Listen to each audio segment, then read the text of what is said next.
We're all finished up here. Alta Sierra Country Club, and beautiful, beautiful color. Beautiful day. Look at how beautiful that color is. Everything on it turned out fantastic. Got this roof done just in time for fall. One thing we pride ourselves with is installing is we want to make sure that there's safety in here for the next person up on the roof. And in this particular case, we put D-rings in, and we leave those D-rings in place for the chimney guy, for anybody doing any roof work, or if the homeowner decides at some point, like the neighbor has done, to install solar. Nice flashing detail.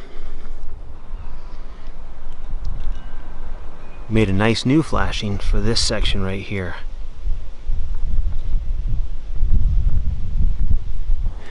Here's our flashing detail we spoke about.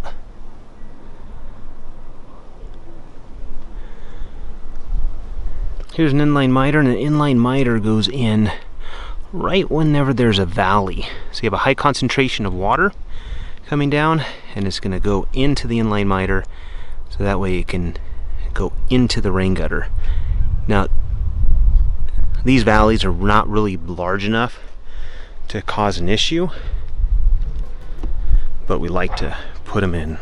We have another inline miter coming in from this valley here, and as it comes down, water's then going to come off of here right into that inline miter.